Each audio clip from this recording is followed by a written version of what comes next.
Hello future CPAs! So before we proceed, make sure to subscribe to our YouTube channel. So for today's video, we will discuss joint arrangements.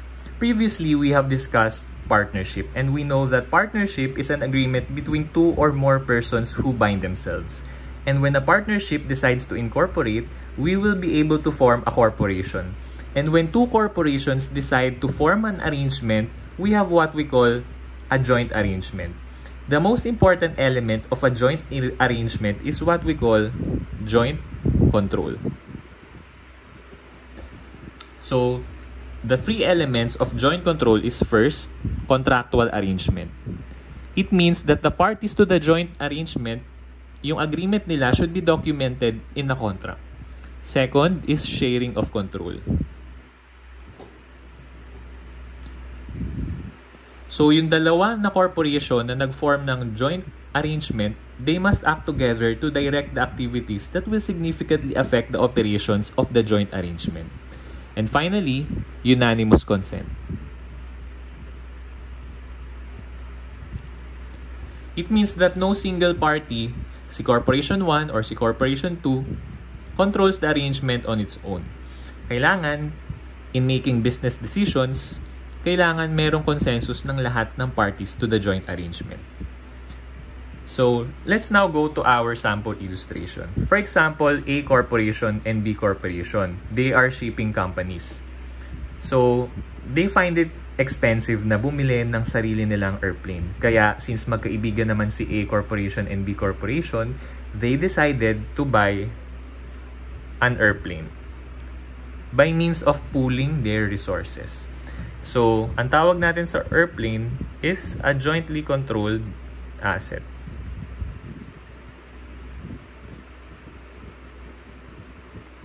For example, yung airplane is 1 million pesos. Ang inambag ni A company is 300K and ang inambag ni B company is 700K. Now, on another illustration naman, A company and B entity, they decided to form a joint arrangement and form C entity. So, how many corporations na do we have? We have 1, 2, 3 corporations. Yung third corporation na finorm ni A and B company, this is what we call a separate vehicle. The most important element of a separate vehicle is its separate juridical personality.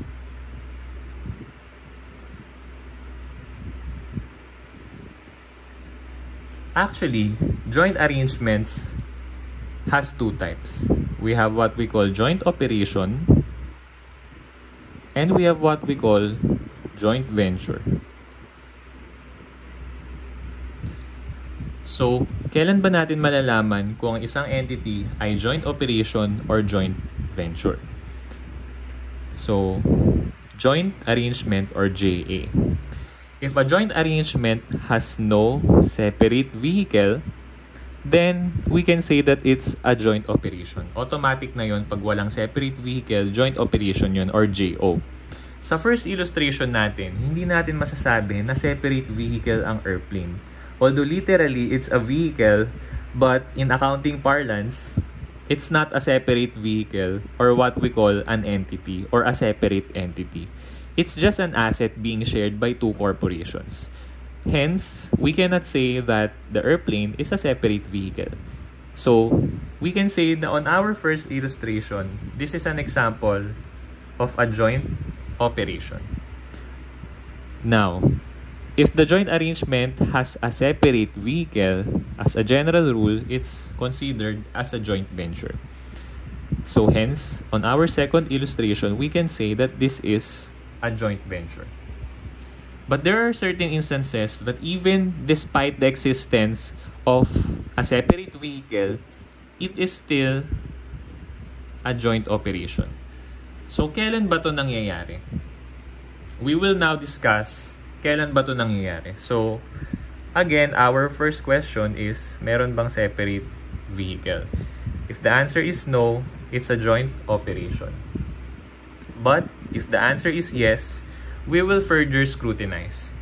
So, etong discussion na to is for theory purposes lang para mas ma-appreciate nyo yung difference between joint operation and joint venture.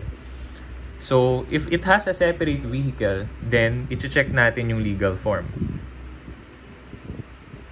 So, does the legal form provide the parties rights to assets and obligations to liabilities? If the answer is yes, then it's a joint operation. But if the answer is no, we will investigate further the terms of the contract. Kanina, di ba, meron silang contractual arrangement. So, tignan natin yung terms of the contract. Does the terms of the contract provide the parties rights to asset and obligations to liabilities?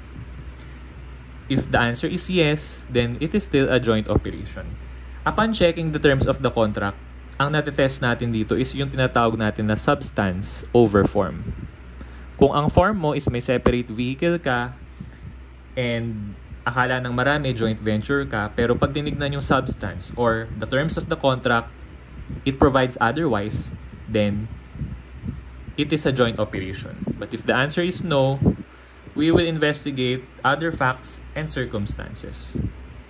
For example, sa other facts and circumstances, the joint arrangement will provide parties with output and rights to all economic benefit, then it is a joint operation. For example, yung airplane. So, yung airplane, ang pinoprovide yan na output sa shipping companies is yung aid ng airplane sa kanilang shipping operation. So, yun yung economic benefit na napoprovide ng airplane kay A and B. Ibig sabihin yung airplane, hindi naman nila binibenta yan sa mga end customers nila. Hence, it is a joint operation. But if the joint arrangement provides sale of output to third parties, it means that the joint arrangement is able to assume its own demand and own credit. So, na-establish natin yung juridical personality niya. Hence, it's a joint venture. So, to further differentiate between joint operation and joint venture, di ba ang accounting equation is assets minus liabilities equals equity. The difference between asset and liability is what we call net asset. So, let's now differentiate. Kapag sinabing rights to net assets, it is a joint venture. Net asset is also your equity. Kaya, ang ginagamit na accounting method sa joint venture is equity method. Equity method means tinatrack natin yung movement ng equity. And that's how we account joint venture. The opposite is true with joint operation. Dahil ang binibigay na rights sa joint operators is right to assets and obligations to liabilities. Sir, hindi ba pareho lang yung right to asset and obligation to liabilities sa net asset? The answer is no. Dahil kapag sinabing rights to asset and obligation to liabilities, yes, nabago yung wording pero mababago din yung accounting method niya. Dahil this time, we will use proportionate method. Ibig sabihin, hindi tayo nakafocus sa equity when it comes to joint operation. Nakafocus tayo sa asset and liabilities. So, to further emphasize the proportionate method, ang joint operator, nire-record niya yung assets niya and share in joint assets, liabilities and share in joint liabilities, revenue and share in output, and expenses and share in joint expenses. Let's go back to our example a while ago. So, for example, dahil sa tulong ng airplane, nagkaroon sila ng revenue ni A and B company na 400K. And yung binayaran nila na fees sa nagmamanage ng airplane is 150K. So, idagdag na rin natin sa expenses yung depreciation ng airplane. So, 1 million yung airplane divided by 10 years useful life, 100K depreciation. So, plus natin dito sa fees, 100K. So, 250K yung total expenses. So, ito yung revenue and expenses sa kabuuan ng joint arrangement. From the point of view of A, he will only record his proportionate share of 30% sa revenue and sharing output and expenses and sharing joint expenses. Our revenue is 400K times 30%, 120K. So, from the point of view of A, we will record sa revenue 120K. Sa expenses naman, 250K times 30%. That's 75K. So, ang expenses niya or share niya sa expenses is 75K. Hence, ang share niya sa profit is 45K. The jointly controlled asset is the airplane, which costs 1 million. 1 million times 30%, that's 300K. So, ang share niya sa joint asset is 300K. So, that's how you deal with what you call proportionate method. So, for this video, we will focus on joint operations and we will discuss on a separate video for a thorough discussion of joint venture. So, let's now proceed to joint operations. So, sa joint operations, gumagamit tayo ng T accounts. So, ito yung laman ng T accounts natin. So, investment in joint operation.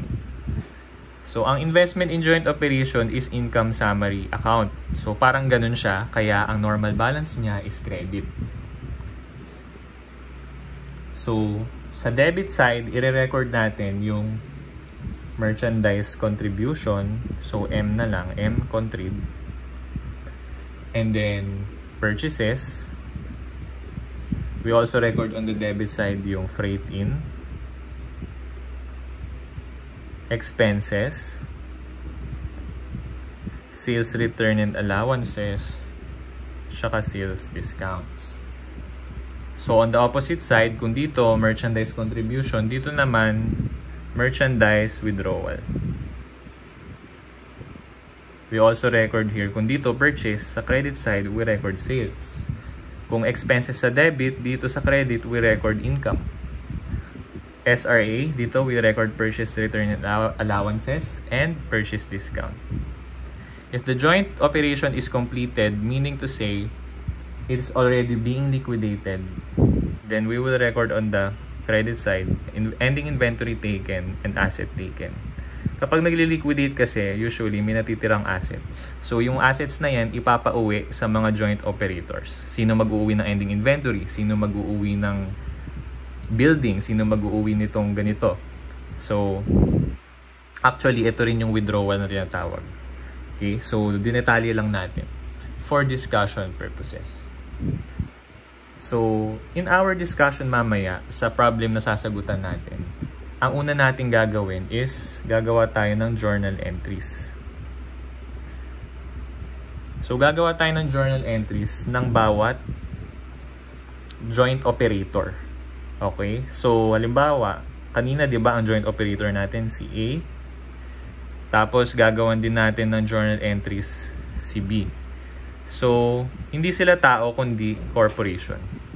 So, gagawa natin sila ng journal entries.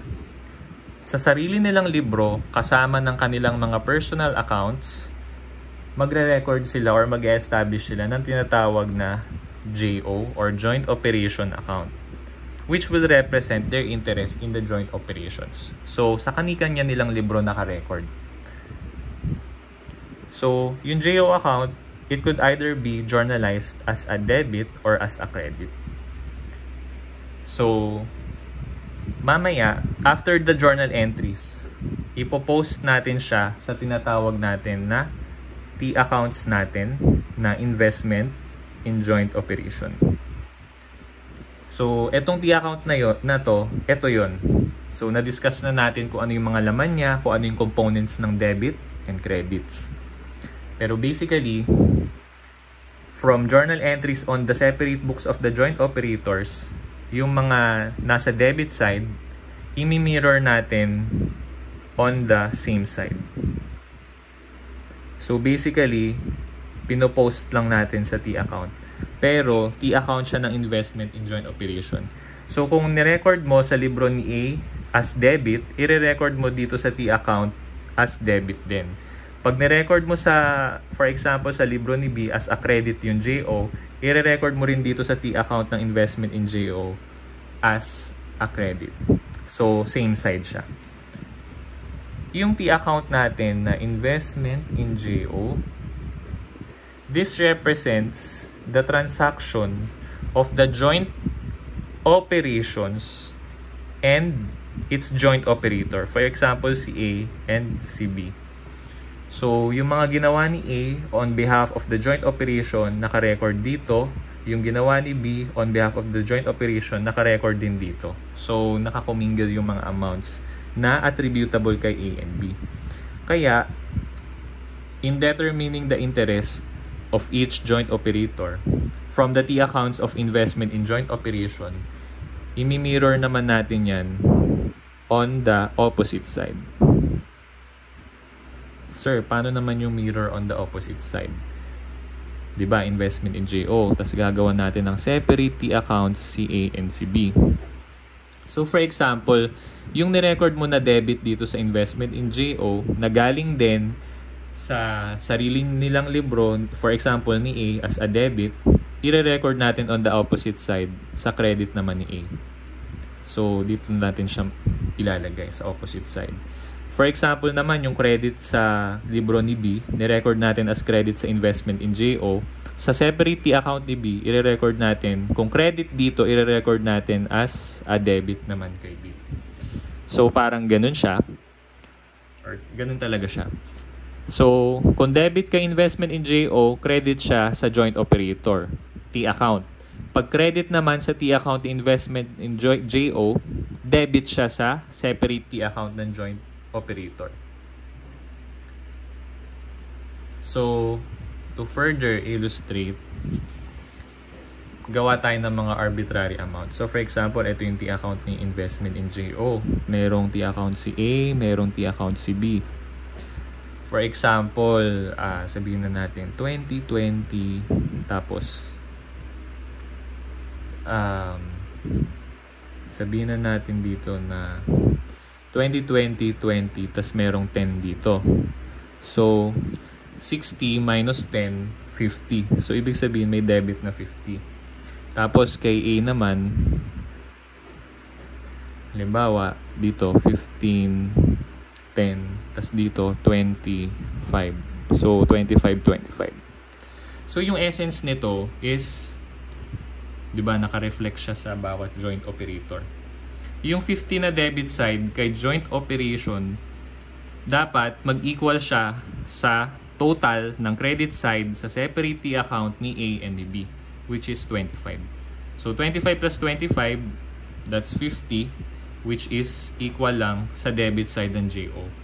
So yan yung rule natin or rule of thumb natin when it comes to making T accounts ng joint operations and joint operators. Kailangan yung debit dito mag-equal sa credit dito. So naka-mirror siya on the opposite side kung mapapansin ninyo.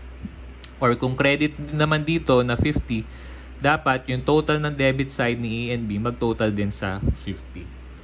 So to further emphasize that, halimbawa, ito yung T account natin, investment in JO. Tapos si A and si B, separate T account. For example, ang merchandise contribution dito is 50. So, yung contrib dito, makikita mo, may tag 25. Naka-mirror siya. For example, yung purchases naman, 30. So, makikita mo dito, naka-mirror, for example, tag 15 sila. So, wala tayong problem na sinasagutan ha. Nag-ano lang tayo, arbitrary amounts. For example, yung sales naman is 100. So, naka-record yan dapat dito. Makita mo, for example, hati sila ulit. 50-50. So, ganun siya.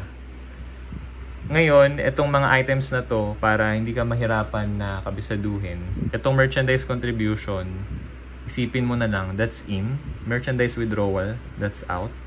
Pati ito, out din tong dalawang to. And then, isipin mo ito, expenses.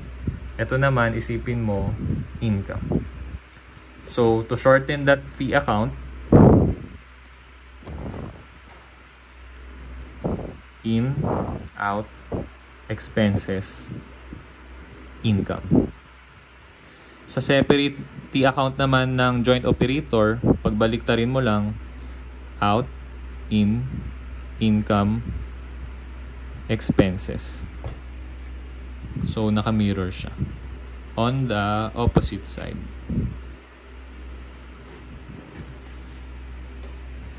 So, dapat credit yung balance. Dito, dapat debit. Isipin mo, ito, para siyang capital account ni joint operator. Pero dahil hindi tayo nag-equity method, hindi ganun yung accounting treatment natin in theory. Pero pwede mong isipin na yung credit side, yan yung interest ni joint operator sa joint operation. So, pag nagkaroon siya ng debit dito, ibig sabihin negative na yung kanyang interest sa joint operation. Or kung equity method yun, negative na yung capital balance. Pero we cannot say the term capital balance kasi it's only used in equity method. Okay, so let's now discuss our problem. Problem number 1, again, ang gagawin muna natin, journal entries muna, and then magpo-post tayo sa T account ni joint operation, and then sa T account ng bawat joint operator. So, problem, joint operations. How much is the profit or loss of the joint operation for the year? How much would be the share in the net income of A and B respectively? And how much cash will A receive from B? Let's now read the given. A and B form a joint arrangement. These two construction companies agree to share rights to assets and obligations to liabilities. So, kanina, sabi natin, kapag may rights to assets and obligations to liabilities, it's a joint operation. So basically, ito yung clue sa problem. Malalaman mo na joint operation yung finorm nitong dalawang to. The activity of the joint operation is as follows. So, isa-isahin na natin i-journalize. So, letter A muna. Letter A, transaction A. A Incorporated constructed the stand on the front of the lawn at a cost of 20,000 pesos.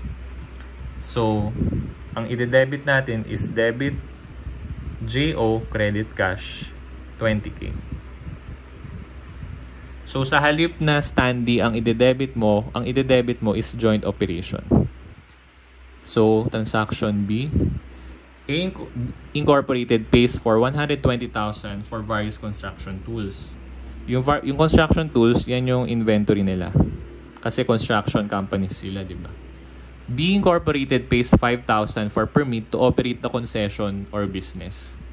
So, our journal entry is, instead of debit inventory, ang i-debit natin is JO.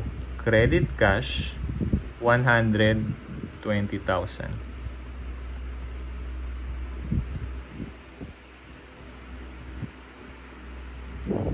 Si B naman nagbayad ng permit. So instead na debit permit, ang i-debit natin is debit JO, credit cash, 5K, 5K.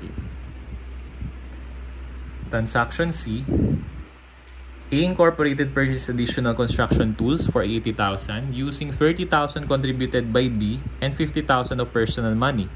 So, yung personal money galing kay A. So, let's record. Letter C, debit JO, credit cash, 50,000. Kay letter B naman, debit JO, credit cash, 30,000.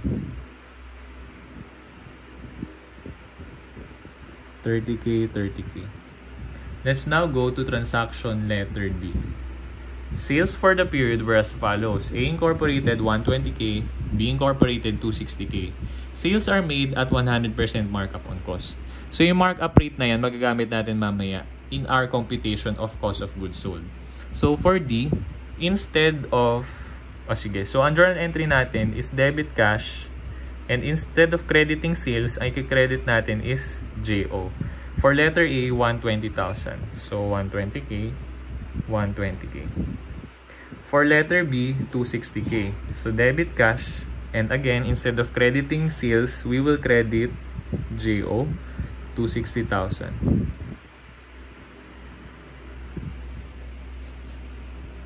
Transaction E, B Incorporated agrees to pay 15,000 pesos for the stand, and transaction F, the balance on the construction tools inventory was taken by A Incorporated. So, ito yung sinasabi natin kanina na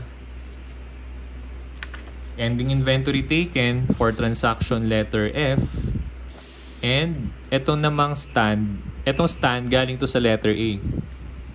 Yan, galing yan sa letter A. Itong stand dito sa letter E. So, yan yung asset taken naman. Kasi mabasa mo sa next phrase, assuming that the joint operation is being liquidated. So, kapag liquidated, makikita mo talaga tong dalawang to. Ipapauwi. Kanino ipapauwi yung stand? Kanino ipapauwi yung inventory na natira sa joint operation kasi i-liquidate na natin. Ibig sabihin, tatapusin na natin yung partnership ni A and B. So, our journal entry for transaction E, yan siya, is sa kanya na mapupunta yung stand. So, record na niya, debit stand, tapos credit. Magbabayad daw ng 15K si B. Pero for simplicity, instead of recording cash, ang i-credit natin is JO. Kasi ang mangyayari, i-credit na lang natin dun sa interest niya sa joint operations. Diba? Pag ipopost natin tong journal entry na to, we will mirror it on the opposite side. So, kung kinredit dito yung JO, sa interest ni B, madidebit siya. So, pag dinebit siya, mababawas na rin siya sa interest. Para later on, makompute natin ultimately yung cash settlement ni B as a joint operator. So, mamaya mas ma-appreciate nyo. So, 15K, 15K. And yung balance ng construction tools was taken by A. So, debit, inventory, credit, JO, 10K, 10K. So, saan nanggaling yung 10K? Ito, compute muna natin yung ending inventory. Beginning inventory, wala kasi kaka-form pa lang ng joint arrangement. Tapos, kanina sa problem, ang purchases nila sa inventory is 120,000 plus 80,000. So, that's 200,000. So, ang purchases nila is 200,000. Kaya, ang cost of goods available for sale mo is 200K. Your cost of goods sold is ito. Tignan natin dito sa transaction D. So, yung sales mo daw is 120 plus 260. So, 120 plus 260, that's 380.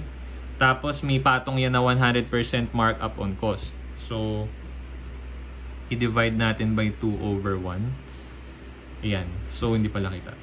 380 divided by 2 is 190. So, 190K is your cost of goods sold. Kaya, yung cost of goods sold natin is 190K. Doon natin nakuha yung 10K na ending inventory, which later on was taken by joint operator A. Kaya debit inventory 10K, credit JO 10K. So, now we would post this on our T accounts. So, yung T accounts natin. So, before we post pala sa T accounts, ito yung magiging, i-discuss natin saglit, pasadaan lang natin, ano yung magiging journal entries ni joint operator A and joint operator B if wala silang separate books, and ano yung magiging journal entries pag si joint operators, si A and B, nag-decide sila na, o sige A, mag-hire tayo ng separate accountant para sa joint operations natin, which is yung airplane. So, pag nag-hire sila ng separate accountant, magkakaroon ng separate books yung kanilang joint operation. So, ano yung magiging journal entries dito sa joint operation? So, for example, si A, di ba, nag-record siya ng debit, JO, credit, cash. Pag na-record mo yun sa books ni joint operation, ang i-debit natin is stand, credit, A capital, 20K. So, A capital, para siyang partnership. So, kung kanino nanggaling yung asset, dun mo i-credit sa capital ng kung kanino joint operator nanggaling. Dito naman, nagkaroon ng purchase na debit JO credit cash. Kung may separate book si joint operations, ang ide-debit natin is debit purchases or pwede ring inventory and then credit A capital 120k. Tapos, nagbayad si joint operator B ng 5k permit. So, ang entry natin is debit permit credit B capital 5k sa books ni joint operations. So, nagkaroon uli ng purchases worth 80k, 50 plus 30, 80k. So, compound entry na lang, 80k. Credit A capital, 50. Yung 30k galing kay B capital. And then letter D,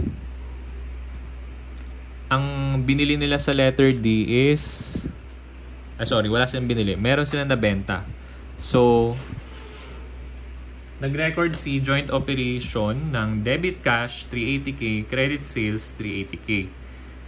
So, ganyan siya pag may separate books in joint operations. Paano pag without separate books? Paano i-record ni A and B? So, i-record ni A and B yan. Halimbawa, ang kunin lang nating example is yung sa letter B. Kasi dito, nagbayad si A ng 120k for various construction tools. Si B, nagbayad ng 5k to operate the concession. Okay, so si A, debit JO, credit cash, 120k. Tapos si B, dahil yung ni-record ni A, meron ding journal entry si B. Mag-journal entry rin siya ng debit JO, credit payable to A na 120k. So, payable to A kasi if ever hindi ma-push through yung joint operations, kailangan ibalik kay A yung 120k na ginastos niya para sa joint operation. So as you can see, similar lang yung magiging journal entry natin sa part ni A. Dinagdag lang natin ngayon sa discussion ano yung magiging journal entry kay joint operator B. Tapos next is yung permit naman. This time, yung permit is si B yung nagbayad which is 5k. So, ang journal entry kay B is debit JO credit cash 5k. Ibig sabihin, ang nangyari naman dito is the other way around. Kay A, debit JO credit payable to B 5k. Kasi pag hindi na push through ang joint operation, kailangan bayaran ni A yung 5k kay B or dapat mabalik kay B yung 5k. So ganun siya. Ngayon, hindi na natin i-detail yung discussion about this method of journal entries and yung method nito sa pagtiti account. Kaya ganito na lang ginawa natin para mas maging basic and mas maging less complicated yung paggawa natin later on ng mga T accounts natin. Pero basically, yung mga ganito, pwedeng makita nyo yan sa mga textbooks nyo sa undergrad na paano yung journal entries pag with separate books and paano yung journal entries pag without separate books. Pero ultimately, ang gusto natin later on is balanse ang T accounts ng joint operations and ng joint operators. So, yan lang naman yung ultimate goal natin. Kapag ganyan yung journal entry mo, ito lang din yung kakalabasan. Magbabalanse lang din. Kaya, pinasimple lang natin ngayon yung journal entries natin. Kasi ngayon, ipopost na natin siya sa T accounts natin. So, again, our rule, pagka meron tayong journal entry dito na debit JO, kapag debit, imi-mirror lang natin sa same side sa investment in JO and then imi-mirror natin sa opposite side ng joint operator. So, let's try doing it. So, investment in JO. So, JO 20k kay A. So, debit JO 20k. So, dito, mirror natin siya as credit. Next, dito, debit JO 120k. So, 120k, mirror natin dito, credit 120k. Next naman, debit JO 50k. So, 50k, mirror natin dito, 50k. Next, credit JO 120k. So, 120k, i-mirror natin dito, on the opposite side, 120k. And then next naman is yung inventory taken. So, credit JO 10k, mirror natin dito, 10k. Sorry about that. Okay, so next naman natin is yung kay B. So meron siyang debit JO 5K, debit JO 30K. So debit JO 5K, debit JO 30K. Imi-mirror natin on the opposite side kay B, credit 5K, credit 30K. Tapos meron siyang dalawang credit JO 260K and 15K. So credit 260K, credit 15K, record or mirror on the opposite side of B. So credit dito, debit dito, 260K, 15K. So now total na natin.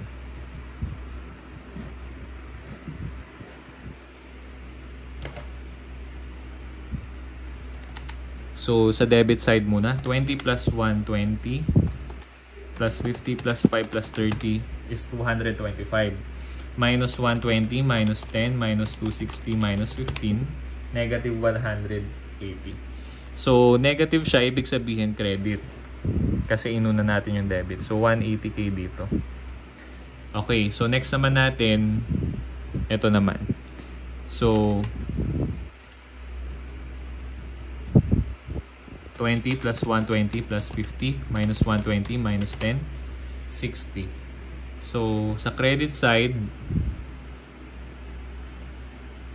60K. Dito naman, 5 plus 30, so 260 plus 15, unahin natin debit, minus 5 minus 30, 240K. 530, 260, 15. So, dito, 240K. So, naka-mirror siya in such a way na 240K minus 60K is 180K debit. Kasi mas malaki to, so debit siya pag minus yung credit 60K, which is credit naman sa joint operation. So, ibig sabihin, naka-mirror siya, so tama lang na gano'n. Ngayon, etong 180K na to, eto na yung kino-consider natin as net income. Sabi kasi natin kanina, assuming that the joint operation is being liquidated. So, para mas ma-appreciate nyo yung amount na 180K, i-compute naman natin kung magkano nga ba talaga yung net income. So, ito pala. Yan. So, ang sales natin is 120 plus 260, 380K. Ang cost of goods sold natin is 190K. So, 380 minus 190, 190K. So, 190K. Ang expenses natin is, i-consider natin na expenses itong standee and then yung permit na 5K. So, magkano yun? 20 plus 5K, 25K. So, 25K. So, 190 minus 25, 165K. Sir, bakit 180K yung net income? So, again, yung mga na-account natin sa formula na to is yung 20K standee, 120K purchases, tapos 50K purchases, tapos 30K purchases. Na-account na rin natin tong permit. Tapos yung sales, ito yon, yung 380, ito yung dalawang yon. Tapos yung ending inventory na 10K na account na rin natin kasi itong 190K galing to sa 200K na niles na yung ending inventory. So ang hindi na lang natin na-account dito sa formula na to is itong asset taken dito sa transaction letter E natin na B Incorporated agrees to pay 15,000 for the stand. So, ito na lang yung hindi, di ba? So, itong 15K, since nasa credit side siya, pag in-add natin dito yung 15K, magiging 180K na siya. Which is total nito. Which is yung total natin sa credit side ng investment in JO natin. Again, sabi kasi sa problem, assuming that the joint operation is being liquidated. So, ang i-allocate natin na net income sa partners is yung Ang rule is yung total ng debit side at credit side sa lahat ng transaction na yan, yun yung i-consider natin na net income. Pero for purposes of showing you the breakdown of net income para mas ma-appreciate nyo, eto siya. Okay, so 180k yung net income natin. So kailangan i-debit natin yung 180k dito para mag-zero out na. Kasi sabi, assuming that the joint operation is being liquidated. So, pag nag-debit ka dito, dapat may imi-mirror ka on the opposite side na i-credit dito. Pero ang tanong, paano ba natin i-allocate yung 180k? Ito na yon. Assuming that the joint operation is being liquidated, consider the following. Letter A, net income, if any, will be allocated first by 3,500 payment to be incorporated. So, ito na yung gagamitin nating format. Ito. So, 3.5k. Sabihin na natin na salary yan. So, lagay natin dito 3.5k. Ang i-allocate natin is 180k. Next, 20% commission on individual sales. So, again, ang individual sales ni A and B for A, ang individual sales niya is 120k. Kay B, 260k.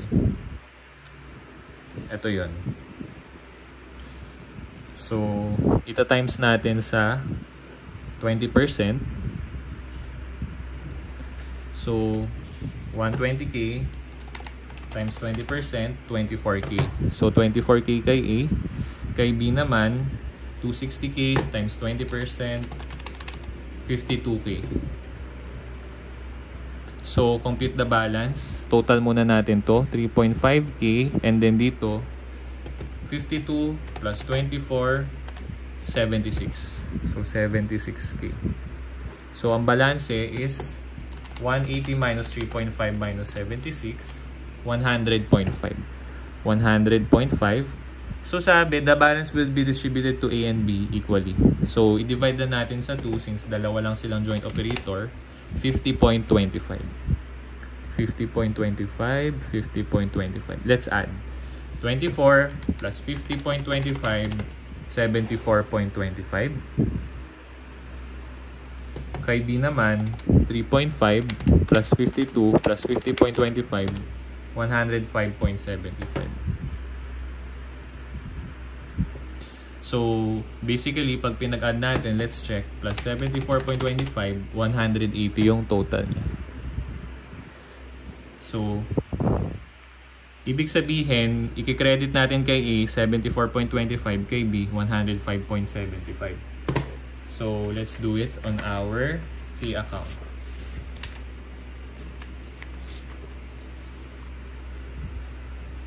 So, kay A, 74.25. Kay B, 105.75. So, let's compute.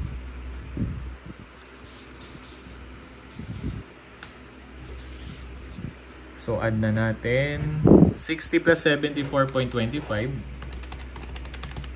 134.25. Dito naman, 240 minus 105.75, 134.25.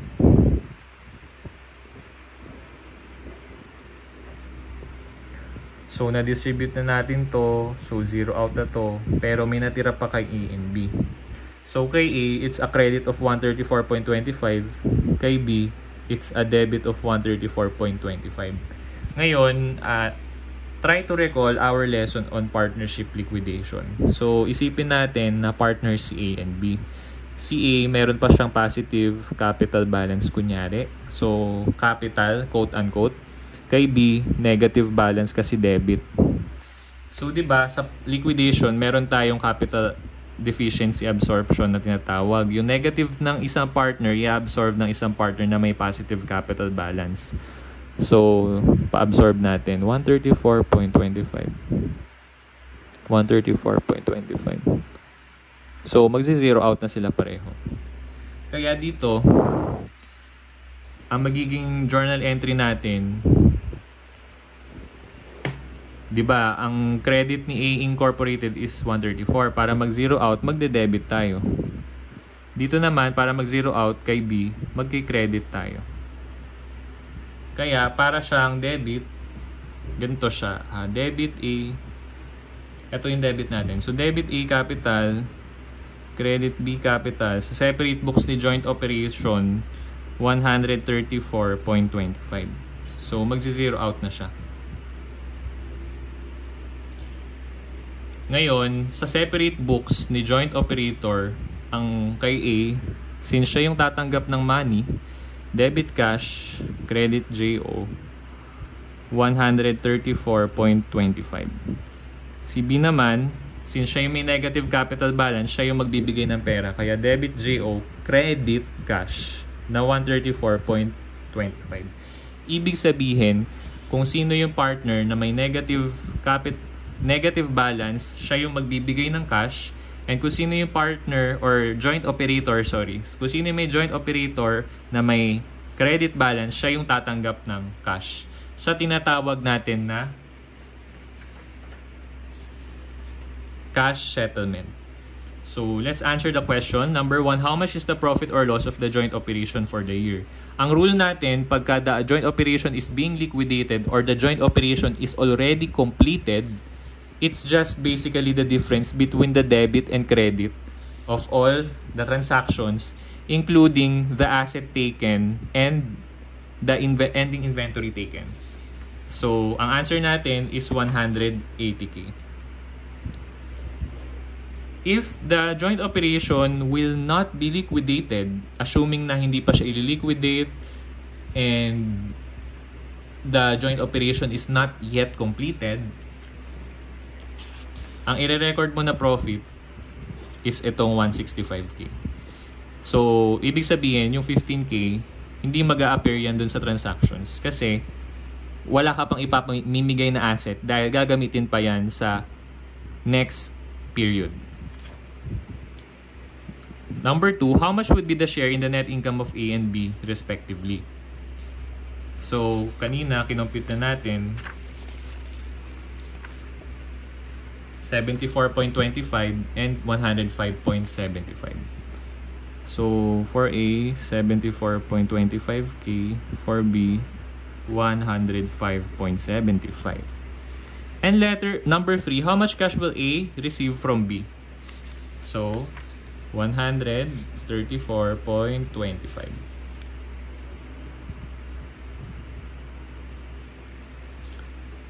And that concludes our discussion for joint operations. Goodbye for now, future CPA